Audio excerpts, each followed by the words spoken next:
Hello everyone, this is Neha and welcome back to my channel. कैसे हैं आप सब? आई होप आप बहुत बढ़िया होंगे। स्वागत है आपका आपके अपने चैनल स्टडी परचम में। अभी आप सीडीपी का रिवीजन कर रहे हैं और सीडीपी में मुझे पता है कि आप सबकी बहुत अच्छी है, फिर भी एक रिवीजन क्लास तो बनता है। तो इसी रिवीजन क्लास के को ध्यान में रख के मैंने कल आपको टॉप 50 क्वेश्चन की एमसीक्यू का सेशन कराया था और आज 25 सेशन एमसीक्यू का है और ये बहुत ही बेहतरीन क्वेश्चन है। और ये क्वेश्चन रिसेंट के हैं जो कि अभी हाल फिलहाल में जो प्रीवियस ईयर में आए हैं वो सारे क्वेश्चन को मैं लेकर आई हूँ। 25 क्वेश्चन है। हम फटाफट से ज़्यादा मतलब एग्जाम्पल के थ्रू, ज़्यादा से ज़्यादा डिस्कशन के थ्रू इस पूरे सीरीज़ को समझेंगे, पूरे सेशन को समझेंगे और कम से कम टाइम में, है ना।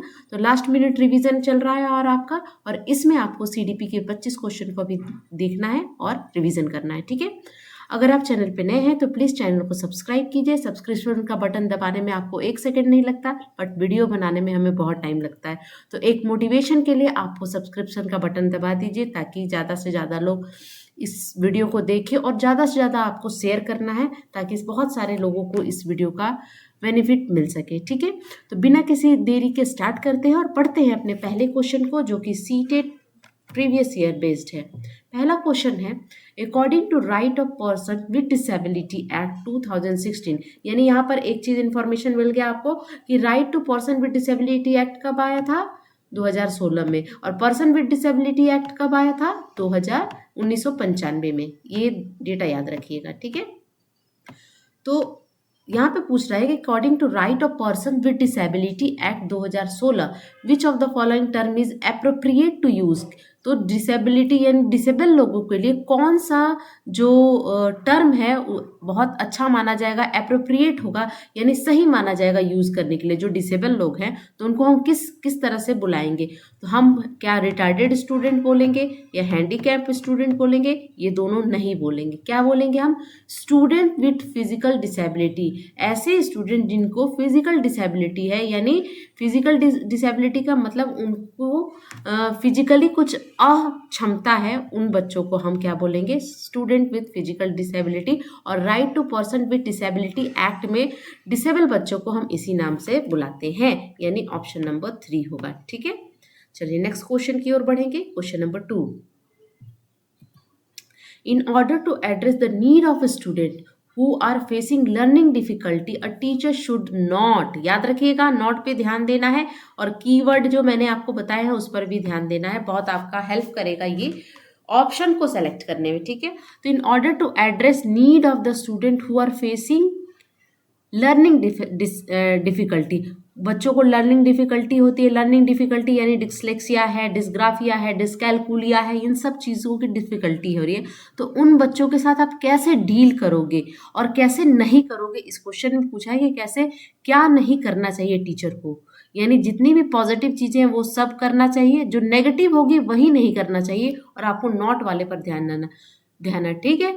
तो पहला ऑप्शन बोल रहा है use multiple audio visual add. बिल्कुल सही है, मल्टीपल ऑडियो विजुअल एड को हम यूज करेंगे, तो ये तो सही माना जाएगा। हमें किस ऑप्शन को टिक करना है जो कि गलत होगा, ठीक है। यूज कंस्ट्रक्टिविस्ट पेडागोजिकल अप्रोच, बिल्कुल सही। रचनावादी जो पेडागोजिकल अप्रोच है उसको हम यूज करेंगे, ये भी सही है। डू इंडिविजुअलाइज एजुकेशनल प्लानिंग, यानी मैंने कल भी आपको बताया था कि इंडिविजुअलाइज एजुकेशनल प्रोग्राम या प्लानिंग क्या होती है? जिस बच्चे को दिक्कत होती है ना, जो डिसेबल बच्चे हैं जिनमें किसी तरह की दिक्कत पाई जाती है, उनके लिए प्लान डेवलप किया जाता है, तो ये भी सही है। Practice rigid structure for pedagogy and assessment. Rigid structure आपको फॉलो नहीं करना। आपको कैसा स्ट्रक्चर करना है? फ्लेक्सिबल, लचीलापन होना चाहिए ताकि सारे बच्चे उसको समझ सके, उसको उसमें उनकी नीड फुलफिल हो सके। तो ये आपका ऑप्शन, यही आपका सही होगा, क्योंकि यहाँ पे नॉट पूछा था हमसे, यानी option number 4 will be the correct answer. Question को ध्यान से पढ़िएगा, नॉट वाले इनकरेक्ट वाले को छोड़ना नहीं है, ठीक है, बढ़िया से पढ़ना है। क्वेश्चन नंबर 3 है, dash is a primary identity feature of creativity. Creativity की प्राइमरी आइडेंटिफाइंग करने के लिए क्रिएटिविटी को अगर आपको चेक करना है कि क्रिएटिव बच्चा है तो उसकी क्या चीज़ आप चेक करोगे? क्या लो कॉम्प्रिहेंस, जो बच्चा कम समझता है उसमें क्रिएटिविटी पाई जाएगी, डाइवर्जेंट थिंकिंग वाले बच्चे में आएगी, हाइपर एक्टिव बच्चे में आएगी या इन अटेंटिवनेस में आएगी। देखिए सब अगर किसी को चेक करना है ना, तो जिस बच्चे में डाइवर्जेंट थिंकिंग डेवलप हो चुकी है, डाइवर्जेंट थिंकिंग या डाइवर्स तरीके से वो सोचता है, एक सॉल्यूशन के डिफरेंट एक क्वेश्चन के डिफरेंट सॉल्यूशन लेकर आता है, यानी वो कैसा बच्चा है, वो डाइवर्जेंट थिंकिंग वाला बच्चा है और उसमें क्रिएटिविटी पाई जाएगी, यानी ऑप्शन नंबर 2 यहाँ पे आपका सही हो जाएगा। ठीक है, move on to next question, question number 4 देखते हैं। In order to address learner from diverse background, a teacher should, learner from diverse background का मतलब है कि अलग अलग सोसाइटी से, अलग अलग कल्चर से, अलग अलग कोई बच्चा रिच आ रहा है, कोई बच्चा पुअर फैमिली से आ रहा है ना, तो अलग अलग डाइवर्स बैकग्राउंड से बच्चे एक क्लासरूम में आते हैं। ठीक है, तो टीचर को क्या करना चाहिए, इन सब बच्चे की नीड को आपको फुलफिल करना है, इन सब की नीड को आपको एड्रेस करना है, इनकी जो इंटरेस्ट है उसको ध्यान देना है, इनको कहाँ दिक्कत आ रही है उस पर आपको ध्यान देना है। तो एक टीचर को क्या करना चाहिए यहाँ पे पूछ रहा है। A teacher should avoid talking about the aspect related to diversity. आप बात करना बंद कर दोगे इस टॉपिक पर। Do example from diverse setting, ये बिल्कुल सही है। Use standardise assessment for all, use statement that strengthen and negative stereotype, ये भी नहीं।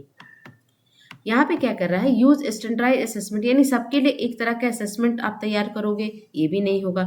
Use statement that is strengthened, strength कर रहा है नेगेटिव स्टेरियोटाइप को, ये भी गलत है। यानी सबसे बेस्ट एग्जाम्पल यहाँ पे क्या होगा कि आप एग्जाम्पल सेट कीजिए, अलग अलग डाइवर्स बैकग्राउंड के से बच्चे जो आ रहे हैं, जो अच्छा कर चुके हैं या अच्छा करते हैं, उसका आप एग्जाम्पल सेट कीजिए, जिससे आपका क्लासरूम की नीड जो है वो फुलफिल होगी। ऑप्शन नंबर 2 यहाँ पे करेक्ट हो जाएगा। ठीक है, चलिए नेक्स्ट देखेंगे क्वेश्चन नंबर 5।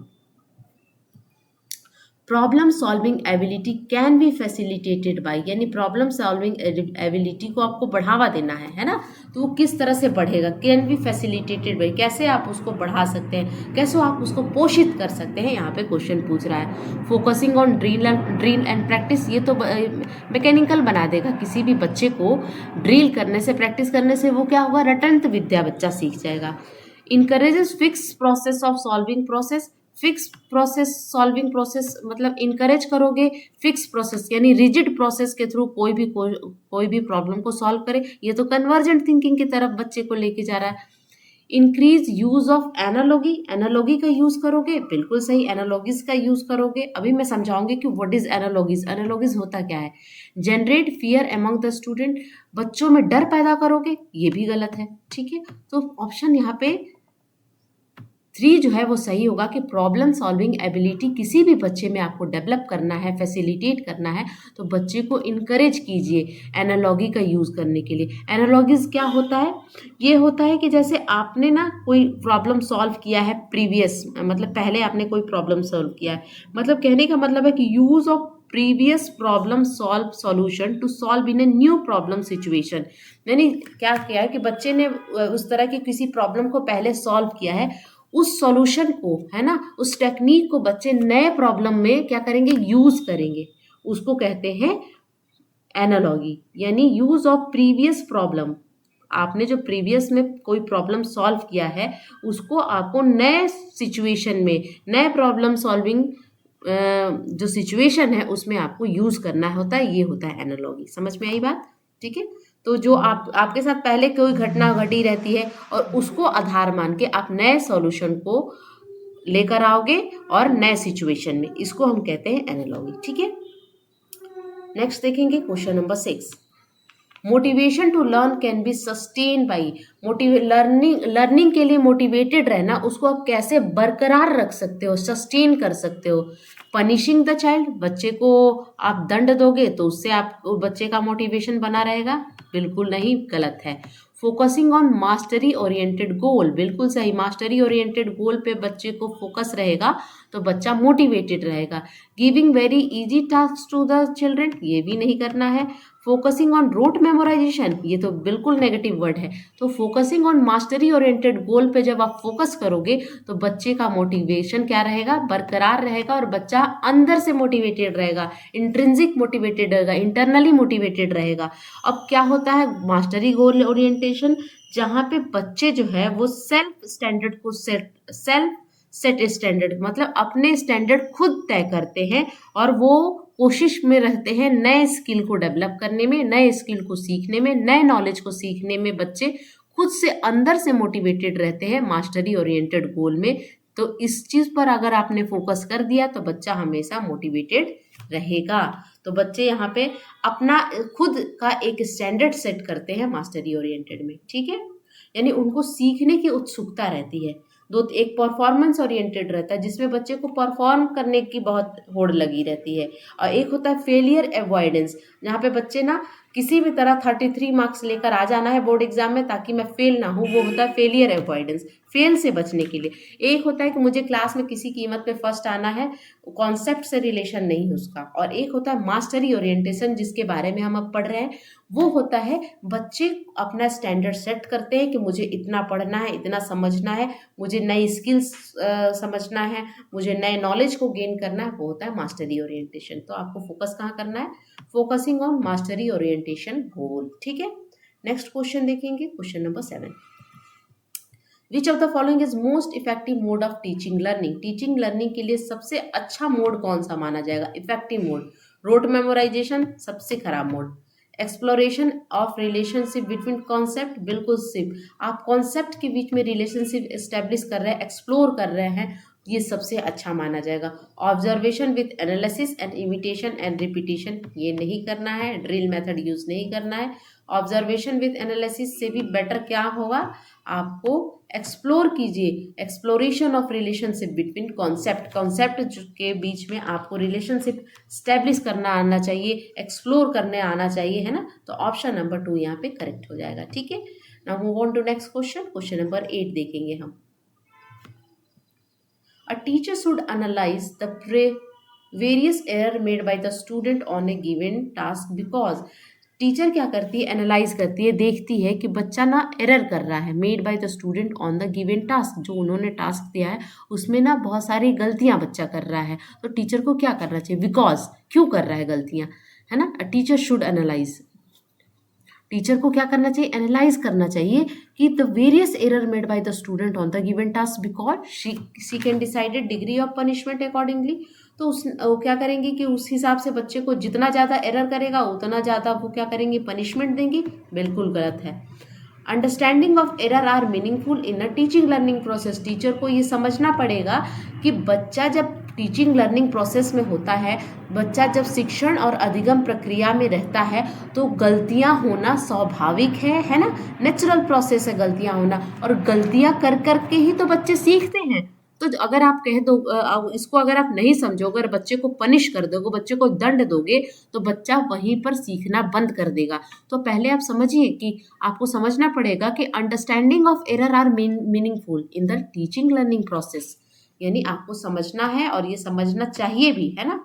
सेकेंड सेग्रीगेट्स, यहीं पर आपको नेगेटिव वर्ड मिल गया, सेग्रीगेट नहीं करना। हु मेड मोर एरर, यानी जो बच्चे ज़्यादा गलतियां कर रहे हैं उनको आप अलग कर दोगे, और जो बच्चे कम गलतियां कर रहे हैं उनको अलग कर दोगे। तो आपको सेग्रीगेट नहीं करना है, इंक्लूसिव यानी समावेशी कक्षा का माहौल आपके अपनी कक्षा में रखना है। Learning is a slowly based on correction of error, ऐसा नहीं है, ठीक है। तो ऑप्शन नंबर 2 यहाँ पे करेक्ट हो जाएगा। Now move on to next question, question number हम 9 देखेंगे। It is difficult for child to learn when, ये चाइल्ड को डिफ़िकल्टी कब होती है किसी भी चीज़ को सीखने में, यहाँ पे पूछ रहा है। Information is presented in discontinuous chunk, हाँ यहाँ तो दिक्कत होगी। डिसकंटिन्यूअस चंक का मतलब है बच्चे क्या करते हैं, किसी चीज़ को याद करने में छोटे छोटे पार्ट में अगर किसी चीज़ को डिवाइड कर दोगे तो वहाँ पे लर्न करना जो होता है वो इजी हो जाता है ना। मान लो एक आपको इतना लंबा डेटा याद करना है, लेकिन इसको याद करने में, समझने में, इसको सस्टेन करने में अपने मेमोरी में टाइम लगता है। लेकिन जब इसको आप पार्ट वाइज में तोड़ दोगे ना तो आप इजीली कर लोगे। तो यहाँ पे बोल रहा है पार्ट वाइज में नहीं पढ़ना है, आपको कैसे करना है, आपको इन्फॉर्मेशन कैसे प्रेजेंट करना है, पूरा एकदम पूरी पोथी दे देनी है बच्चे को पढ़ने के लिए नहीं। आप छोटे छोटे पार्ट में बच्चों को पढ़ाइए तो बच्चे अच्छे से पढ़ पाएंगे। तो यही है कि डिफिकल्टी कब होगी बच्चों को लर्न करने में, जब आप डिसकंटिन्यूअस चंक देंगे। चंक यानी होता है छोटे छोटे ग्रुप, है ना। तो यहाँ पे डिफिकल्टी होगी, आंसर यही होना चाहिए। फिर भी हम और ऑप्शन को चेक करेंगे।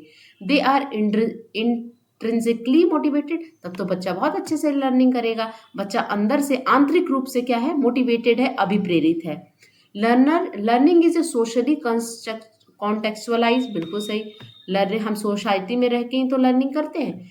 Content is represented through multiple way, किसी भी कंटेंट को आप मल्टीपल तरीके से पेश कीजिएगा, ये भी सही है। इंडिविजुअल डिफरेंसेस को ये क्या करता है, पोषित करता है, बढ़ावा देता है। तो यहाँ पर डिफिकल्टी कब होगी बच्चों को, जब आप पूरी की पूरी इंफॉर्मेशन को एक ही बार में बच्चे के ऊपर क्या करोगे, थोप दोगे, है ना।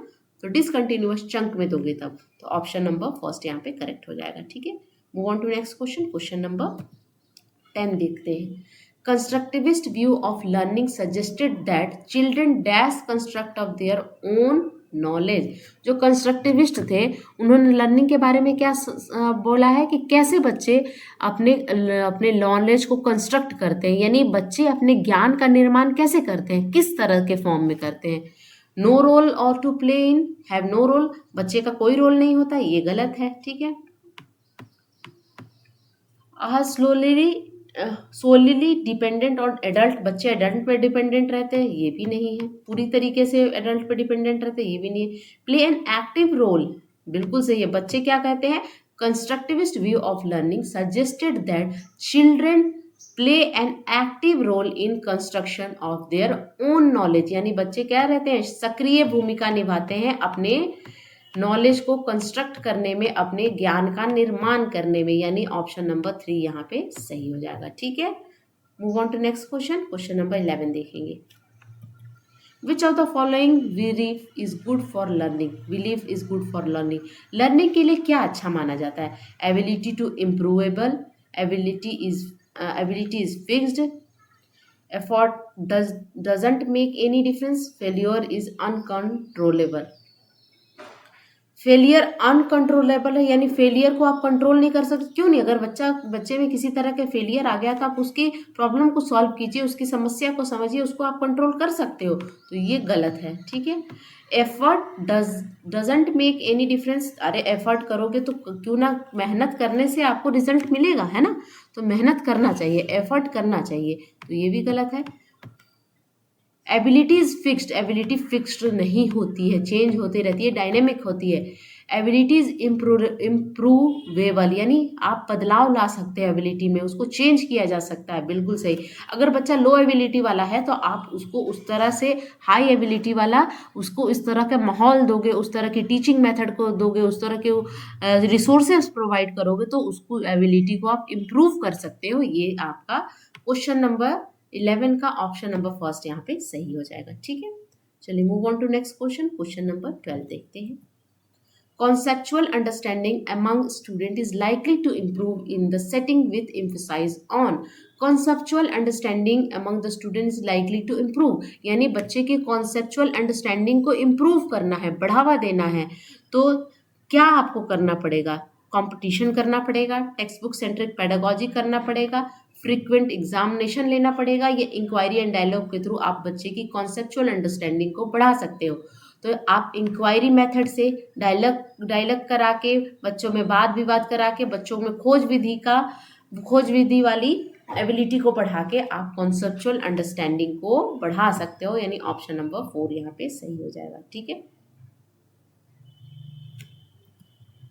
During a task, Sanya is taking to herself about the way she can proceed on the task. According to Lev Vygotsky, the idea on language and thought that kind of private speed is a sign of. देखिए, Sania is talking to herself. Sania जो है वो अपने आप से बात कर रही है और वो कह रही है कि मैं ये काम कर सकती हूँ। She can proceed on the task, इसमें ये आगे बढ़ सकती है, इस काम को कर सकती है। तो लेव वाइगस्की के अनुसार ये जो लैंग्वेज और ये थॉट का यूज़ किया जा रहा है, ये आइडिया ऑफ लैंग्वेज और थॉट है जो कि सानिया अपने आप से यूज़ कर रही है। What is this? इसको वो क्या बोलते हैं? प्राइवेट स्पीच बोलते हैं। लेव वाइगस्की के अनुसार प्राइवेट स्पीच है। तो इस पूरे स्पीच में वो सानिया कर क्या रही है, आपको ये बताना है। जो भी वो स्पीच कर रही है, अपने आप से बातें कर रही है, उसको क्या बोलते हैं लेव वाइगस्की? ये प्राइवेट स्पीच है। तो प्राइवेट स्पीच में एक्चुअली करते क्या है? प्राइवेट स्पीच में हम क्या करते हैं? अपने आप को रेगुलेट करते हैं, सेल्फ रेगुलेट करते हैं। कि हम बोलते हैं ना, कभी कभी आपने देखा होगा कोई कोई अकेले में बात करता है कि I can do it, I can do it, मैं ये कर सकता हूँ, मैं कर सकता हूँ। तो वो अपने आप को रेगुलेट करता है, अपने आप को कंट्रोल करता है, अपने आप को समझाता है। That means it is called private speech according to Lev Vygotsky, है ना। तो ऑप्शन नंबर 2 यहाँ पे सही हो जाएगा। ठीक है, now move on to next question. Question number 14 देखेंगे। Individual differences in the development of children can be attributed to, यानी इंडिविजुअल डिफरेंसेस किसी भी बच्चे में कैसे आता है? तो वो interplay of heredity and environment, दोनों का गुणनफल है। यानी हेरिडिटी मल्टीप्लाई बाय एनवायरनमेंट से आपकी क्या होती है? इंडिविजुअल डिफरेंसेस पैदा होती है। ठीक है, तो ऑप्शन नंबर 4 ये, क्योंकि इस क्वेश्चन में बहुत ज़्यादा नहीं था कुछ, इसीलिए मैंने इसको उतना डिस्कस नहीं किया। Sujata participate eagerly in the dance competition only because she is interested in winning the first prize of cash।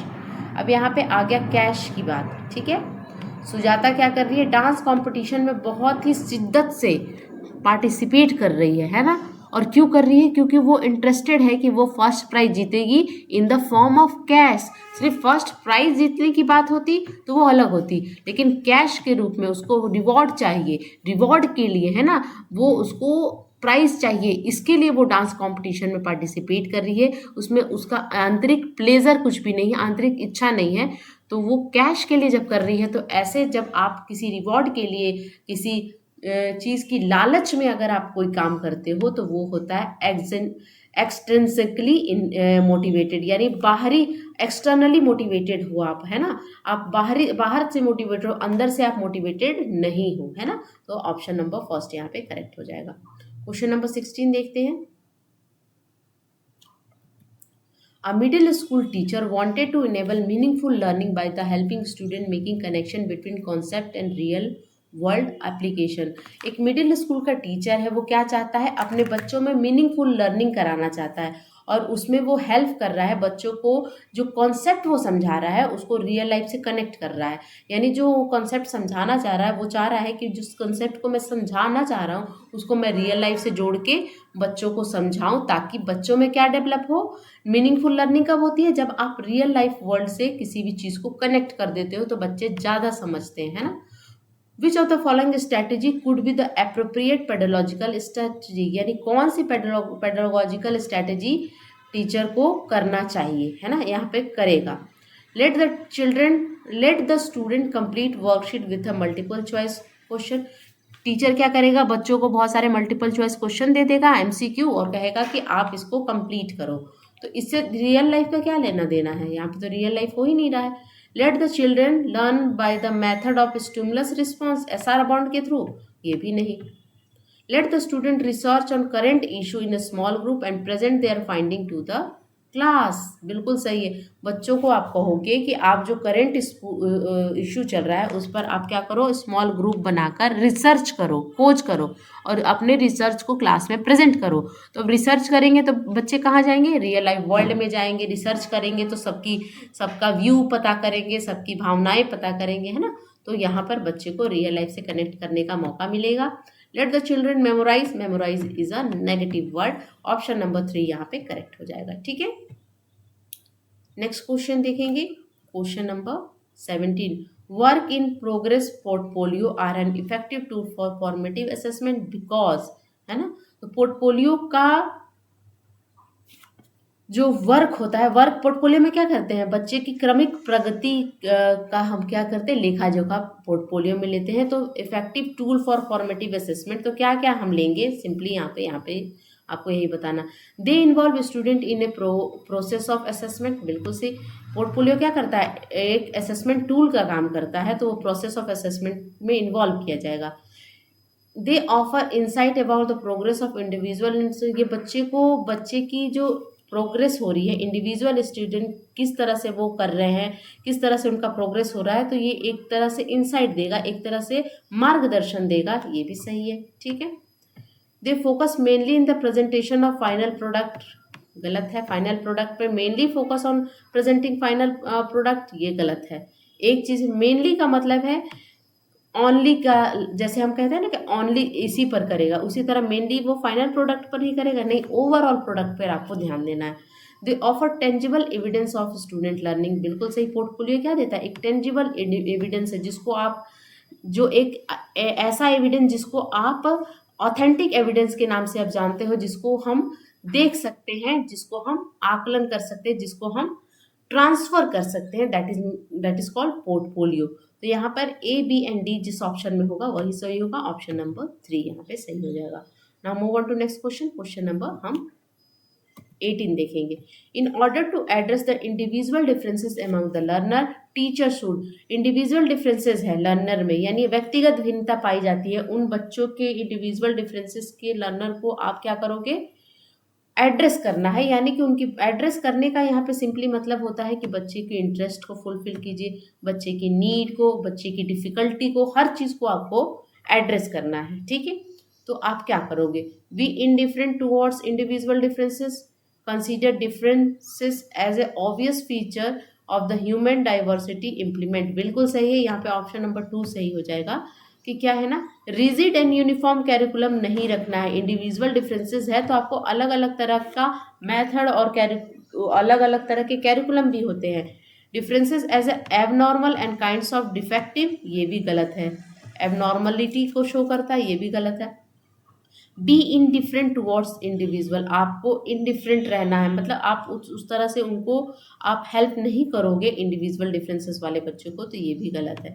यहाँ पे क्या बोल रहा है कि आपको कंसीडर द डिफरेंस, आपको ये लेके चलना पड़ेगा, ये मान के चलना पड़ेगा कि जो डिफरेंसेस पाए जाते हैं अलग अलग बच्चों में वो ऑब्वियस है, वो स्वाभाविक है, फीचर है ह्यूमन डाइवर्सिटी के, है ना, ह्यूमन डाइवर्सिटी इम्प्लीमेंटेशन का एक स्वाभाविक प्रक्रिया है। तो इसको आपको कंसीडर करके, इसको लेके मान के चलना पड़ेगा, ऑप्शन नंबर 2 यहाँ पे करेक्ट हो जाएगा, ठीक है।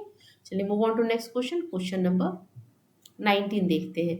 आलोक show the following behaviour, holding head in an awkward position when reading, squinting and rubbing their eye frequently, readiness swelling of eye, confusing later, they can be symptoms of potential। यानी इस तरह का जो behaviour बच्चा show कर रहा है, जैसे बहुत अजीब तरीके से अपने सर को पकड़े हुए है, ऑकवर्ड पोजीशन से रीडिंग कर रहा है, तो क्या कर रहा है, रीडिंग करने टाइम क्या कर रहा है, अपनी आँखों को मसल रहा है ना, जिसके कारण क्या हो रही है, उसकी आई जो हो गई है वो रेड हो गई है और स्वेलिंग हो गई है, यानी सूजन आ गई है उसकी वाइब में, और लेटर को देख के वो कंफ्यूज्ड है कि किस डिफिकल्टी का सिम्टम्स है, आपको बताना है। तो यहाँ पे लैंग्वेज कॉम्प्रिहेंशन प्रॉब्लम है, बिल्कुल नहीं। ऑटिस्टिक स्पेक्ट्रम डिसऑर्डर ASD है, बिल्कुल सही, ये ASD का ही सिम्टम्स है, याद रख लीजिएगा, ये सारे सिम्टम्स जो है ये ASD का है, जिसको ऑटिस्टिक स्पेक्ट्रम सिंड्रोम के नाम से। कम्युनिकेशन डिसऑर्डर भी नहीं है, विजुअल प्रॉब्लम भी नहीं है, ये है autistic spectrum disorder, option number 2, ये सारे लक्षण उसी के हैं, ठीक है। क्वेश्चन नंबर 20 देखेंगे। जीन पियाजे believe that knowledge is, knowledge क्या है, जीन पियाजे के अकॉर्डिंग नॉलेज क्या है, innate and given rather than acquire through the interaction, innate है और given rather to acquire, innate है और एक्वायर नहीं किया जा सकता, ये तो गलत है।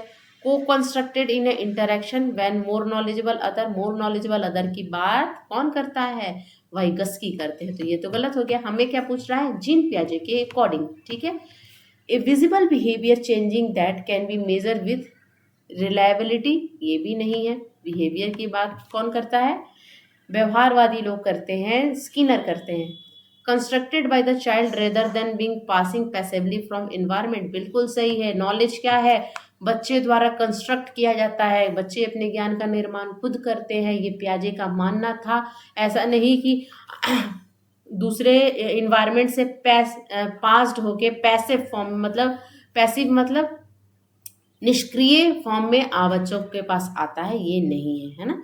तो बच्चे अपने ज्ञान का निर्माण एक्टिव फॉर्म में, एक्टिव मैनर में, एक्टिव इन्वायरमेंट में करते हैं, पैसिव इन्वायरमेंट से नहीं आता है। ठीक है, तो ऑप्शन नंबर 4 यहाँ पे करेक्ट हो जाएगा।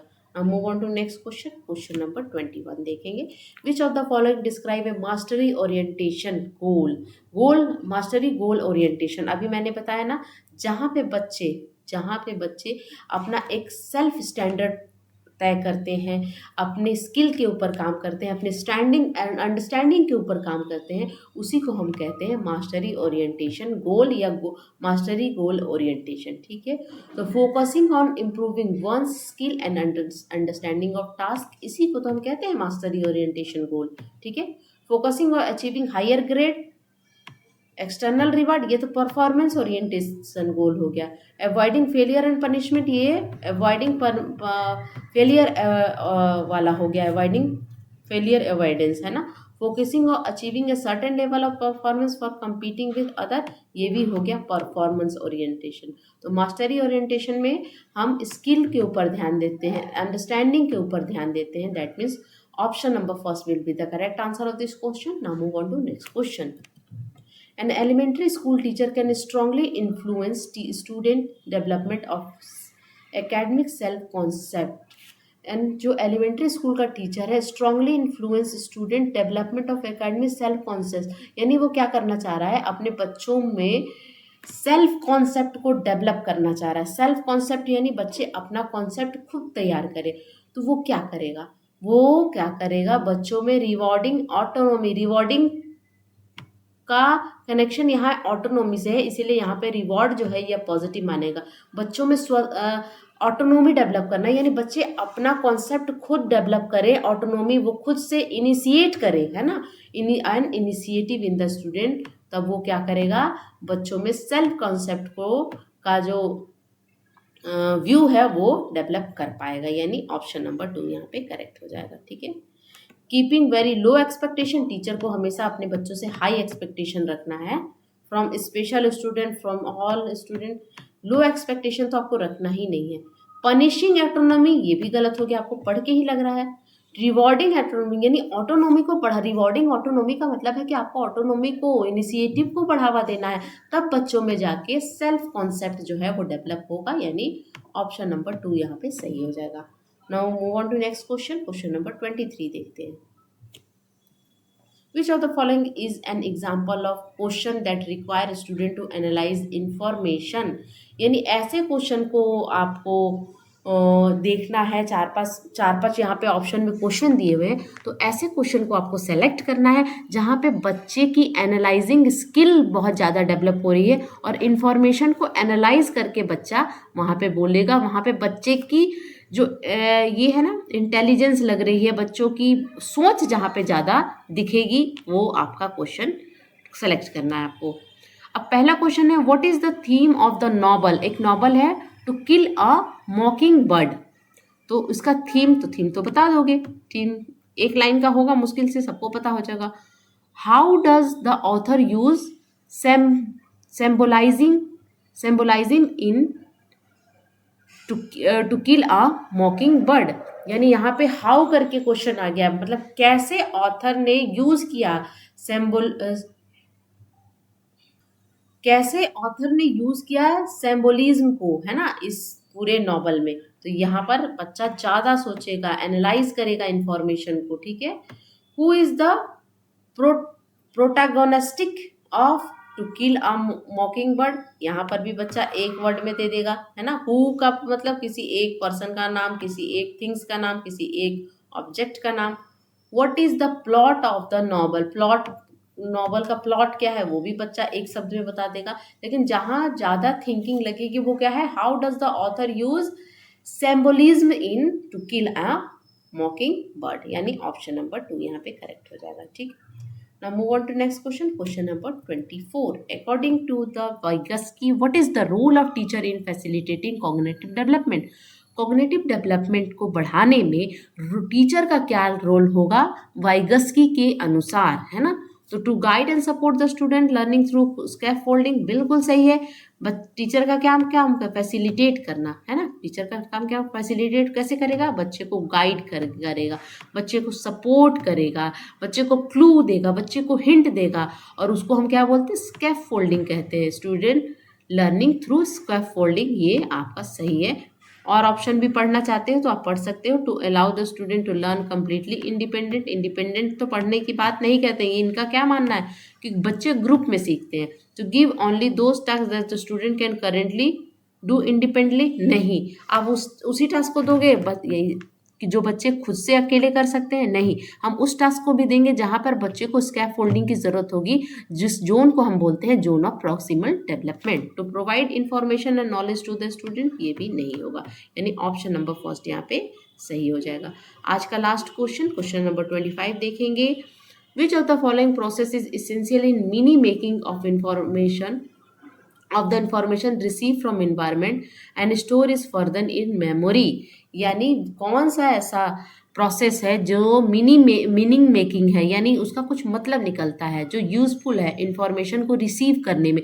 कहाँ से इंफॉर्मेशन रिसीव करेंगे, इन्वायरमेंट से करेंगे, और उसको आप आगे के लिए, आगे जब उसका काम हो उसको आप स्टोर करके रख सकते हो इन द मेमोरी। यानी which of the following process is essential in meaning making of the information receive from environment, यानी आपने कोई इंफॉर्मेशन इन्वायरमेंट से, अपने पर्यावरण से रिसीव किया और फिर आपको उसको स्टोर करना है, तो वो क्या, कौन सा प्रोसेस होगा, क्या वो डीके होगा, क्या फॉरगेटिंग होगा, या रिट्रीवल होगा, या अटेंशन होगा। तो आपको क्या करना है, आपको अटेंशन रखना, अटेंशन यानी किसी भी चीज़ को याद करना, अटेंशन करना, है ना। अटेंशन, रिटेंशन, ये सब हमने पढ़ा है ना, हमने कहाँ पढ़ा, बाय वेंड्यूरा की सोशल लर्निंग थ्योरी में हमने पढ़ा है ना। अटेंशन, रिटेंशन, प्रोडक्शन, मोटिवेशन, ये सारे टर्म हमने वहाँ पढ़े हैं। तो ऑप्शन नंबर 4 यहाँ पे करेक्ट हो जाएगा। तो ये थे आज के कुल 25%। आप रिवीजन के तौर पर इसको देखिएगा तो आपके बहुत सारे कॉन्सेप्ट भी क्लियर होंगे, और ज़्यादा से ज़्यादा प्रीवियस ईयर देखिए, चाहे वो हिंदी प्लेलिस्ट में बनी हुई है, चाहे वो हिंदी की प्लेलिस्ट हो, इंग्लिश की प्लेलिस्ट हो, सीडीपी की हो, सबके प्रीवियस ईयर क्वेश्चन को 2 दिन का टाइम बचा है ना, खूब रट जाइए, देख जाइए, आपको बहुत ज़्यादा हेल्प करेगा। और लाइक शेयर सब्सक्राइब करते रहिए, सब्सक्रिप्शन का बटन दबाना नहीं भूलिएगा। तब तक के लिए thank you so much for watching, bye.